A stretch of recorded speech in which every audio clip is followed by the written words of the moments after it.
Good morning, everybody. Welcome back to another episode of the Hockey Talk with TG podcast. I'm Ty Glenn. Hopefully, you guys are having a great Monday. Got lots of NHL news to cover, so make sure that you stay tuned in to the episode until the end. As always, do me a favor. Hit that like, subscribe button if you're watching the Hockey Talk TG podcast on YouTube. Make sure that you're following the podcast on Spotify, Apple Podcasts, and iHeartRadio, and subscribe to YouTube channel. We are with you every Monday, Wednesday, and Friday from 11:30 a.m. to noon Central Time, 12:30 p.m. to 1 p.m. Eastern Time. So we want to make sure that you give that podcast a follow so you can stay up to date on the latest hockey news and the latest episodes of the Hockey Talk with TG podcast. It's your number one podcast for all things hockey. And as you guys can see, if you're watching this on YouTube, I am all in my Chicago White Sox gear. Go White Sox. I also like the Cubs too. White Sox and Cubs are my favorite. Well, I wouldn't say favorite because I don't watch baseball live, but whenever the Cubs and White Sox play each other like they did like about a few weeks, like 1 or 2 weeks ago, whenever they play against each other, that's when I like to watch baseball, because you got the crosstown Chicago rivalry, the South Side versus the North Side, and yeah, that's when I'd be like really interested in watching baseball. Is when the White Sox and Cubs face each other. Yeah, I'm just gonna let you guys know I'm a huge Chicago sports fan overall. I love all Chicago sports teams. So yeah, I'm a huge Chicago guy. Just FYI. But anyway, without further ado, kind of got off task right there for the first minute or so, the Hockey Talk TG podcast. But we're going to go ahead and get started into the NHL news for today. We'll start by recapping Game 3 of the Edmonton Oilers and Dallas Stars, which, man, oh man, was it a blowout win for the Oilers as the Oilers win 6-1 over the Stars in Game 3 on Sunday, and the Oilers lead this best-of-7 series 2-1. Connor McDavid and Zach Hyman scored twice for Edmonton. Of course, Zach Hyman also had an assist in the game for a 3-point night. Evan Bouchard and former Dallas Star defenseman John Klingberg scored for the Oilers. Evan Bouchard also finished with an assist for a 2-point night. Ryan Nugent-Hopkins finished with 3 assists. And fun fact, Ryan Nugent-Hopkins has recorded multi-point games in each of the first 3 games of the series. Feat that will be matched only by the great one himself, Wayne Gretzky, in Oilers franchise history. And Stuart Skinner finished the game with 33 saves, made 33 saves in the win. And for the Dallas Stars, Jason Robinson scored the long goal for Dallas in the second period to make it a 2-1 game. Obviously, the Oilers responded with those 4 unanswered goals to win 6-1. And Jake Oettinger made 18 saves in the loss. And to make things even worse for Dallas, they were without Rope Hinson this game, who was sidelined due to an injury that he sustained in Game 2, where the Stars were shut out by the Edmonton Oilers 3-0. And overall on the road for Dallas, they have been outscored 9-0 in the first periods of their road playoff games this season. So they're going to have to turn it around for Game 4 of this series, which Game 4 will be Tuesday at 7 o'clock p.m. Central Time. That game will air on ESPN and ESPN Plus.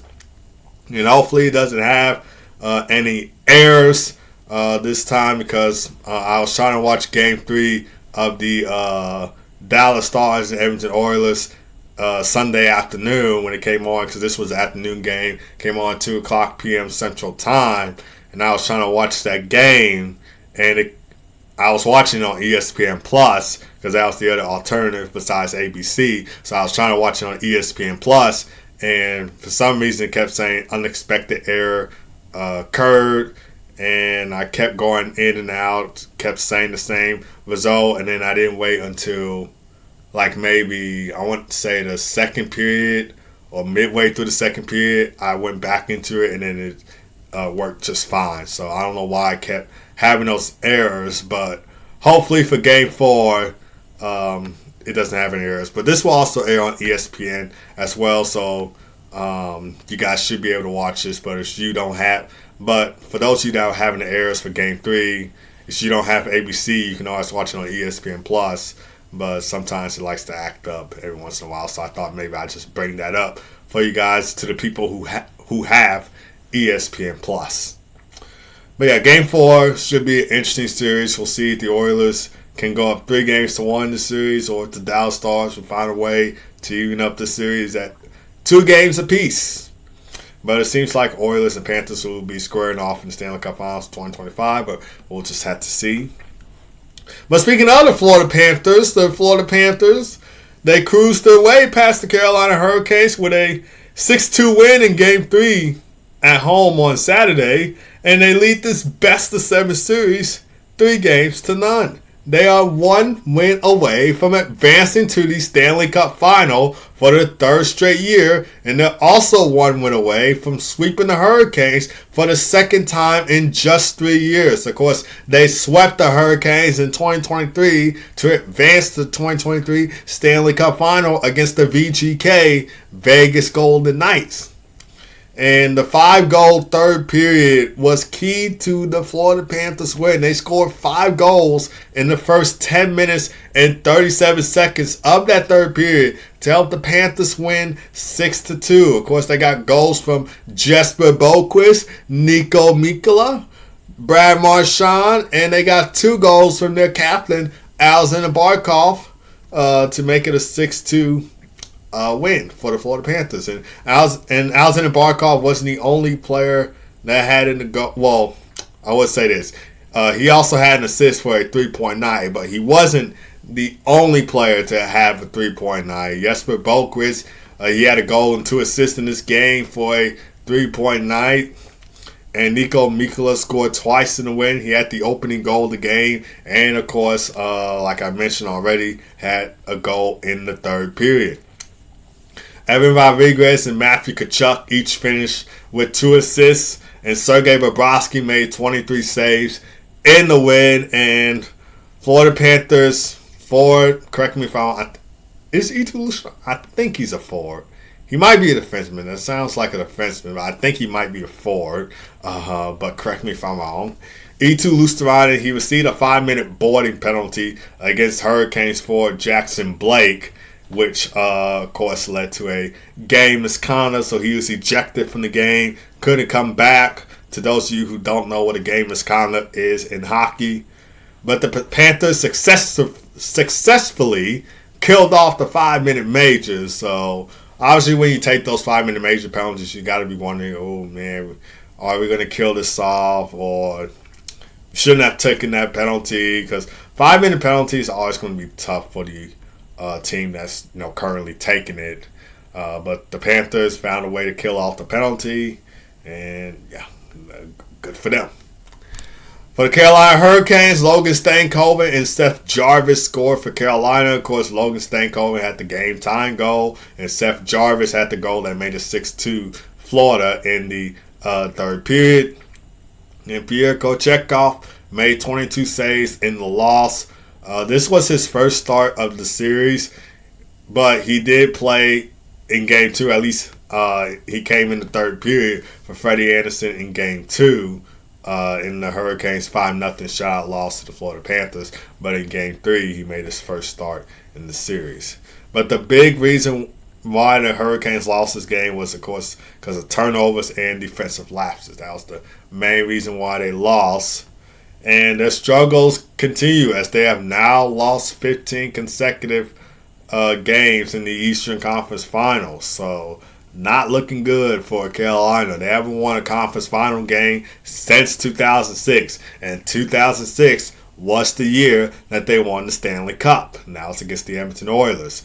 And Cam Ward was on the team then, while Brendan Moore was the team captain. Peter Laviolette was the head coach of the Hurricanes at the time. So things were a lot different than it is now.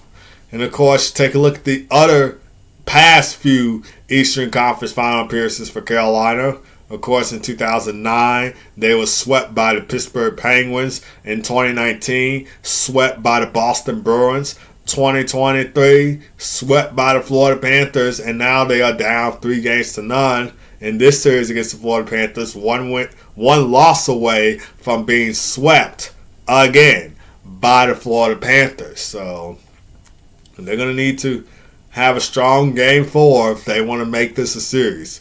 I did say that this series could go to 7 games. It ain't over till it's over, so it's still time for Carolina to get back in this series. But they'll have to contain Florida's high-power offense attack because Florida has a stacked roster. As we all know, they got 2 key veterans at the trade deadline in Brad Marchand of the Boston Bruins and Seth Jones of the Chicago Blackhawks.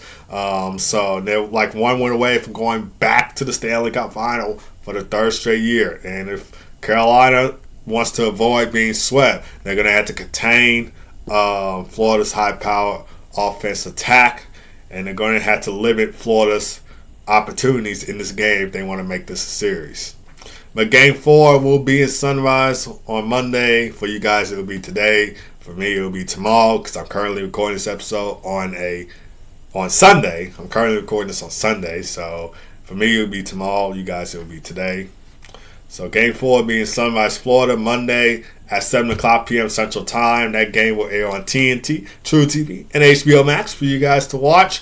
And if necessary, Game 5 will be back in Carolina Wednesday at 7 o'clock p.m. Central Time if the Hurricanes can avoid being swept and force a Game 5 back in Carolina. We're moving on and still staying in the Eastern Conference. So the New York Islanders, they found a new GM in Matthew Darche. He was hired as general manager of the New York Islanders on Friday. He replaces Lou Lamoriello, whose contract was not renewed. So he's going to be stepping down as GM of the New York Islanders. And the Islanders have found Matthew Darche or Darche. He might be from Montreal. So I was trying to pronounce this in like Montreal in French type of way because they speak a lot of French in Montreal. They speak a little English in Montreal, but it's mostly French. So I was trying to pronounce it that way, but obviously my French is terrible. The only other second language I can speak or barely speak is Spanish. But anyway, he was hired as general manager of the New York Islanders on Friday, and this is what Matthew Darche had to say about being hired. He said this, and I quote, "I'm truly honored by the opportunity to be the New York Islanders general manager and executive vice president. I'd like to thank co-owners Scott Malkin, John Ledecky, John Collins, and the entire ownership of entrusting me with the hockey operations of this great franchise." And of course, to those who don't know, Matthew Darche served as the assistant general manager and the director of hockey operations for the Tampa Bay Lightning, and he also contributed to their Stanley Cup victories in 2020 and 2021. And he brings a modern perspective to this team. He's known for his analytical approach and business acumen. So he's going to bring that type of style for the New York Islanders. And he actually was a player in the NHL. He played 9 seasons in the NHL for the Columbus Blue Jackets, Nashville Predators, San Jose Sharks, Tampa Bay Lightning, and Montreal Canadiens. And of course, the Islanders, they want to win. They didn't like how this season had turned out. They expected better from this season, and I don't have this down in my notes. I forgot to write this down for my nose, but I'm looking up to see where did the Islanders finish, which I'm guessing they finished 5th or 6th in their division. Okay, so they finished 6th in their division. So I was right on that. I said either 5th or 6th. They finished 6th. They finished with a 35-12 record with 82 points of the year. So, and taking a look at the wild card spot, they were 9 points out of a wild card spot. So they were in the playoff hunt, at least in the playoff hunt at some point of the season, but they fell short. And they're going to want to be a winning team heading into next season. So I think this hire was a W, and this all starts at the 2025 NHL Draft. Who will be the next franchise player for the New York Islanders? So this comes so Darchey's hire comes at a crucial time because, well, even though the NHL Draft will be in June, it's got a month away from the NHL Draft, but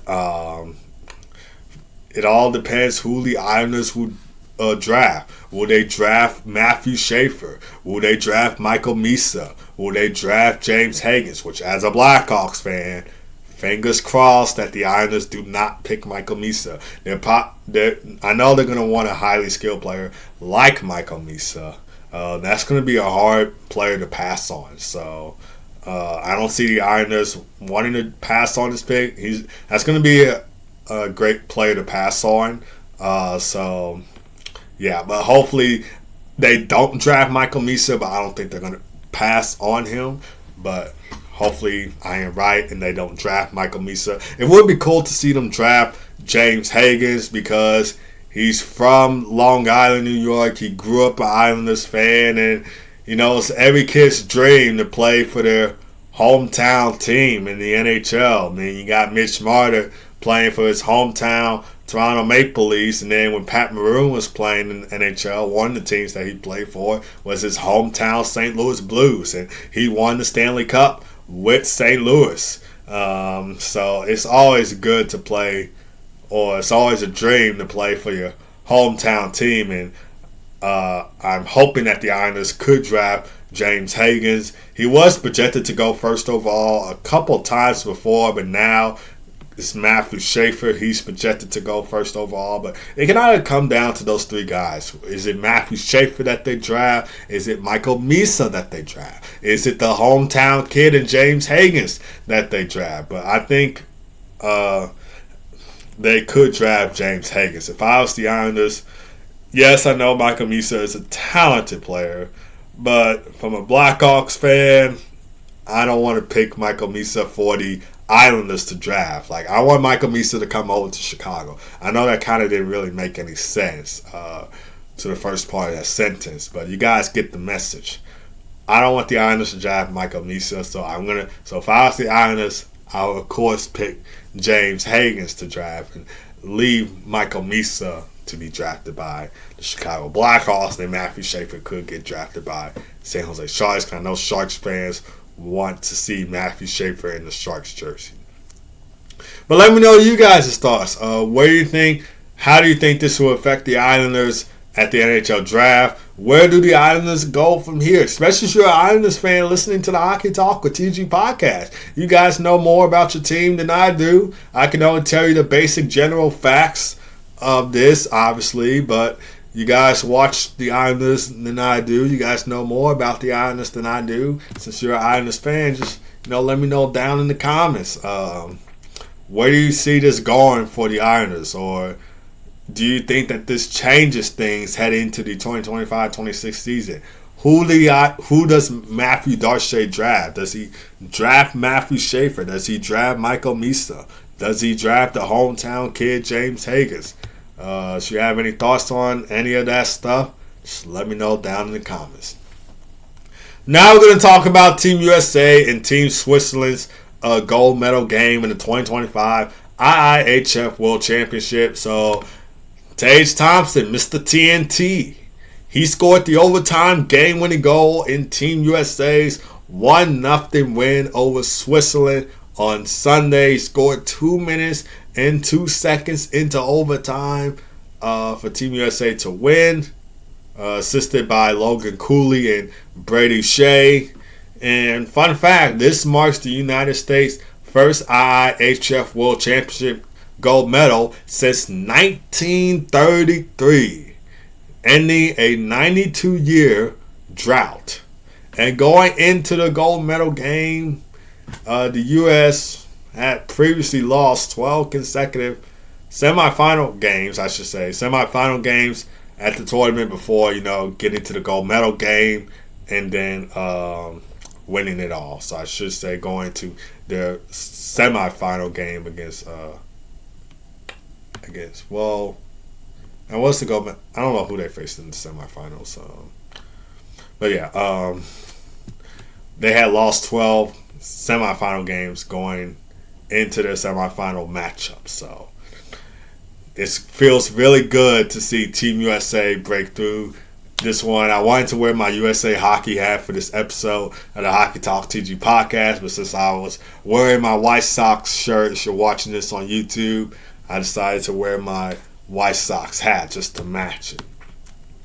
And Jeremy Swayman made 25 saves for Team USA for the win. He made crucial stops in regulation to force overtime and to keep USA in it and to earn the shutout. And this is my favorite part of what Team USA did after that they won the championship. They had a Johnny Gaudreau jersey out.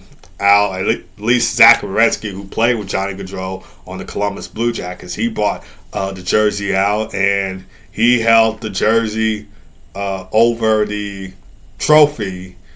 And we've seen Team USA do this a lot, honoring the late and great Johnny Hockey Gaudreau, of what he meant to the game of hockey, what he meant to Team US, what he meant to USA hockey, what he meant for the Calgary Flames and Columbus Blue Jackets organization. So I love that Team USA is still continuing to do this. We've seen this at the World Juniors. We've seen this at the Four Nations. We've seen this at the Stadium Series. We've seen this at the Calgary Flames games.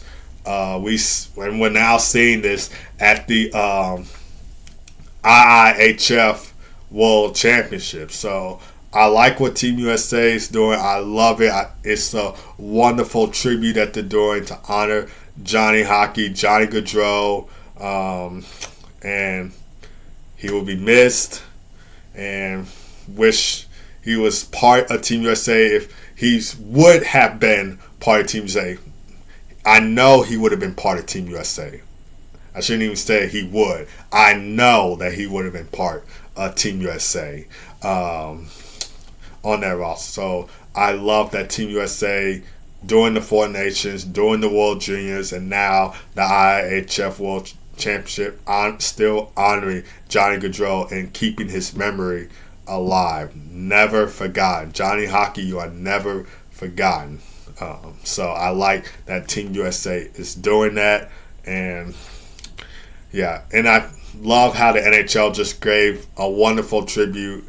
And like I said before, the Calgary Flames and Columbus Blue Jackets just honoring Johnny Gaudreau and his impact on the game of hockey and what he did for the Calgary Flames and Columbus Blue Jackets organizations. I love that the NHL did that all throughout the 2024-25 regular season. One memory I remember from Johnny Gaudreau is him scoring the overtime game-winning goal in 2022 Stanley Cup playoffs, Game 7 against the Dallas Stars, sending the Flames off second round, facing off against their arch rivals in the Edmonton Oilers. And then this is another memory I have from Johnny Gaudreau. It was the 2018 NHL All-Star Game, and it was what was the name of that? I'm forgetting the name, but I can't think of the name at the moment. But it was with him and my favorite childhood hockey player, Patrick Kane, and Patrick and Johnny Gaudreau.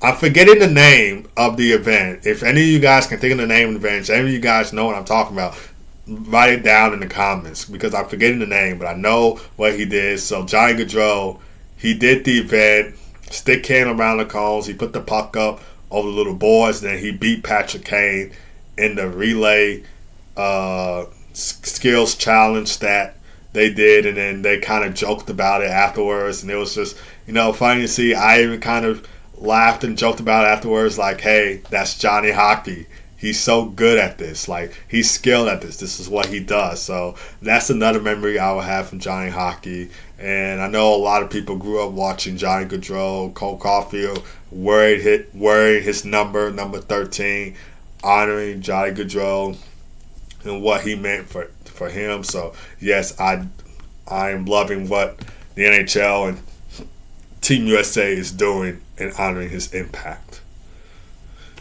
For Team Switzerland, their goaltender Leonardo Giannani, hopefully I pronounced that last name right, made 39 saves for Switzerland. But Switzerland, it was a stacked Team USA team, and Switzerland was not looking to back down.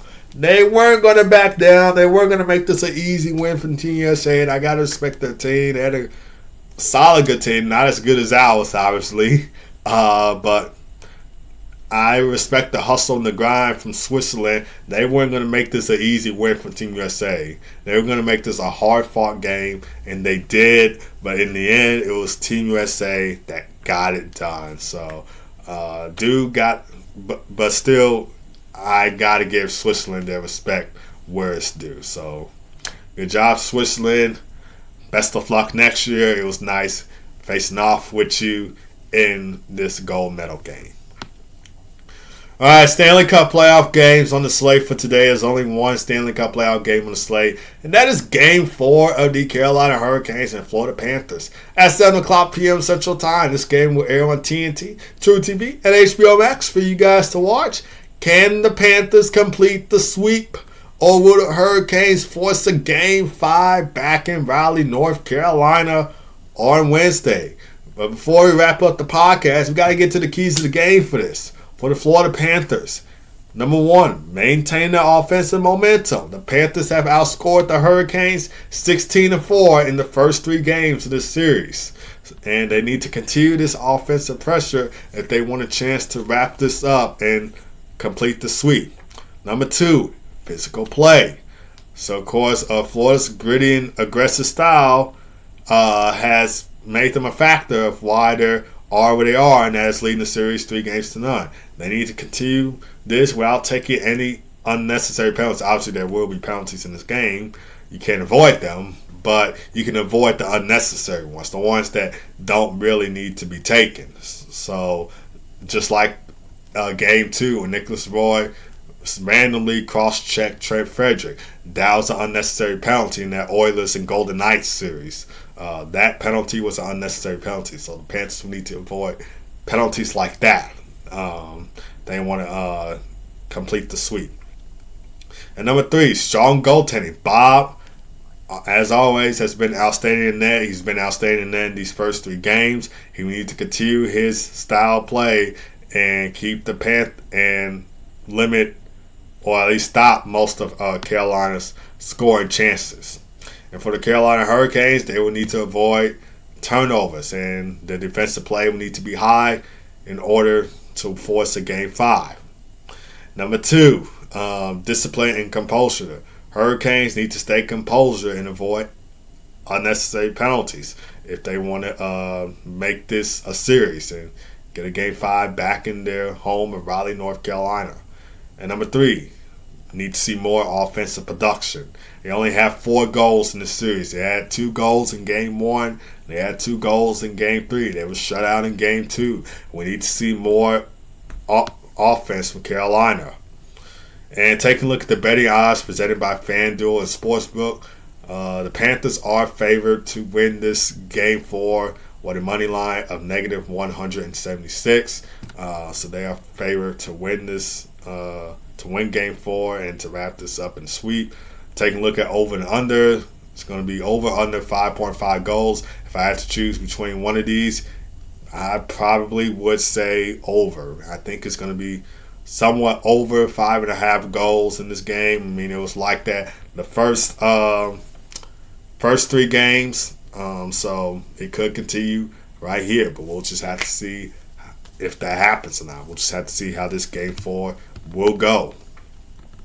That's going to do it for this episode of the Hockey Talk with TG podcast. Thank you guys for tuning in as always. Really do appreciate it. As always, don't forget to hit the like and subscribe button if you're watching the podcast on YouTube, and make sure to follow the Hockey Talk with TG podcast on Spotify, Apple Podcasts, and iHeartRadio, and you subscribe to the YouTube channel. We're with you every Monday, Wednesday, and Friday from 11:30 a.m. to noon Central Time, 12:30 p.m. to 1 p.m. Eastern Time. So you want to make sure that you are giving this podcast a follow. You want to make sure that you are staying tuned in to each and every episode I put out if you want to get the latest hockey news. So if your friends or family are not following this podcast, please encourage them to. This is their number one podcast for all things hockey. This is where they're going to get the news. Going to get the best news, I should say. Because nobody breaks this down better than me. If you want fully in-depth analysis and all the other good hockey content, this is the podcast for it. And so I encourage each and every one of you guys, especially the non-followers, to go follow the podcast. Share this with a friend. Share this with a family member. This is where they're going to get their hockey news from. But anyway, hope you guys have a great rest of your day. God first as always. Be blessed. I will see you guys Wednesday for another episode of the Hockey Talk with TG podcast. Take care.